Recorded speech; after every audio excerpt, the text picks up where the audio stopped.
Assalamualaikum warahmatullahi wabarakatuh. Kembali lagi di channel Teknoday Tutorial. Pada video kali ini saya akan memberikan sebuah tutorial kepada teman-teman tentang cara menggunakan CHR yang dibuat oleh Mikrotik.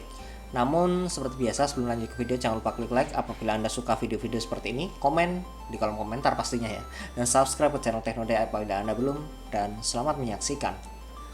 Oke, langsung saja lanjut ke pembahasan kita kali ini sesuai dengan judul CHR. Nah, sebelum kita beranjak lanjut lebih dalam lagi tentang CHR, kita tentu harus kenal dulu. Karena di pepatah Indonesia, tak kenal maka ya harusnya harus kenalan. Bukan tak sayang ya, harus kenalan gitu kan. Nah, CHR itu apa? Nah, CHR itu adalah seperti ini. Ya, ini saya kutip dari websitenya Mikrotik. Dan dari kesimpulan itu saya bisa ambil kesimpulan bahwa CHR adalah sebuah software yang dibuat oleh Mikrotik.com, bukan Mikrotik.com ya, Mikrotik Latvia ya, yang tentunya itu globalnya, yang dibuat oleh Mikrotik, yang mana fungsinya ini bisa sebagai media pembelajaran. Kalau menurut saya ambil dari sisi pembelajaran ya, sebagai media pembelajaran. Kenapa seperti itu atau kenapa demikian? Mikrotik menciptakan mau-maunya menciptakan CHR padahal dia jualan router pun sudah sudah cukup mampu lah, atau sudah cukup sukses begitu kan. Nah, CHR ini awalnya diperuntukkan buat teman-teman yang mau membuka sebuah, bisa dibilang mini ISP gitu ya, ingin membuka ISP namun dengan budget minim.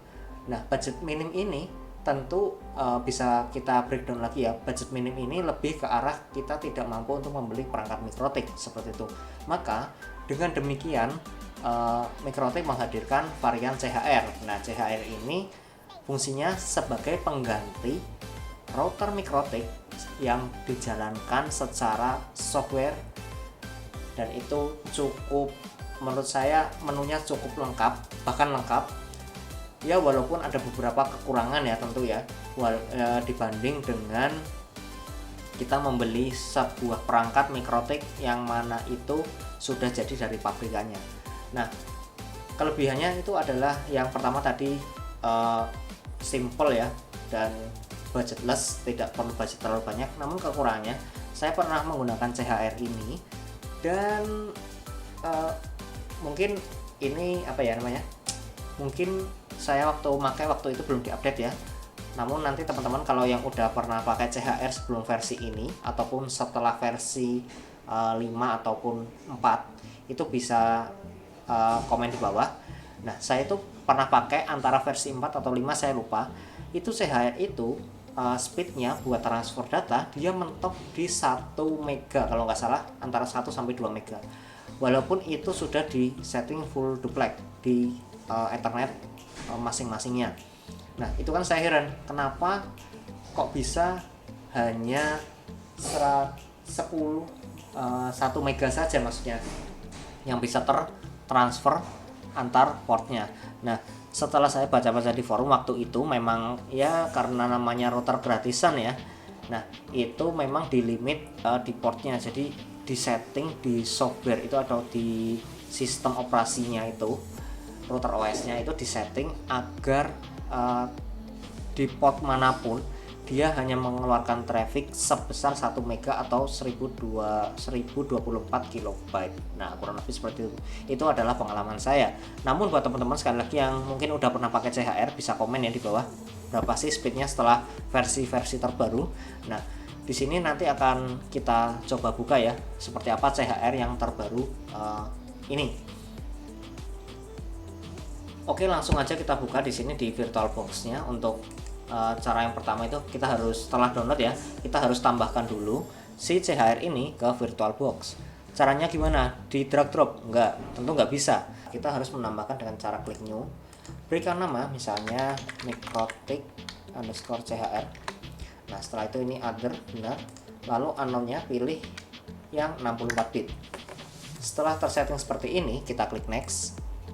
By default saja next, 64 MB. Lalu pilih use an existing virtual edge drive. Nah, kita pilih di sini di desktop karena saya menyimpannya di desktop. Oke, kita klik open, kita klik create. Nah, setelah itu jangan lupa kita masuk ke setting, lalu pilih di bagian sistem dan akselerasi ya kalau bahasa Indonesianya, lalu para virtualisasinya pilih ke KVM. Oke, setelah itu lainnya mungkin default ya.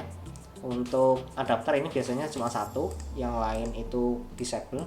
Oke, kita coba dulu satu, lalu kita bridge ke internet, lalu kita klik OK, dan langsung saja kita nyalakan. Seharusnya setelah tersetting seperti itu tidak ada masalah karena sudah disesuaikan dengan requirement dari si CHR ini sendiri.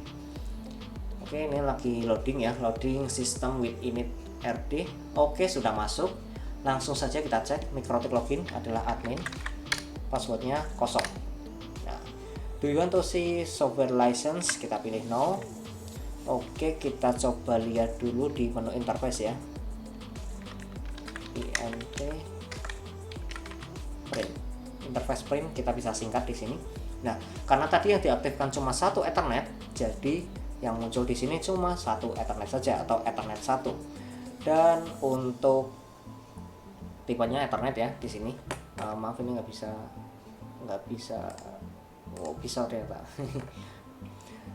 Nah, tipenya Ethernet, lalu aktual MTU L to MTU-nya 1500. Oke, langsung kita coba cek aja untuk sistemnya. Sistem. Apa ini sistem? Router board print. Oh, bukan, karena dia tidak memiliki board. Oke, sistem help print. Oh, statusnya disable. Ini bisa kita aktifkan ya sesuai dengan kebutuhan. Lalu coba kita sistem resource print.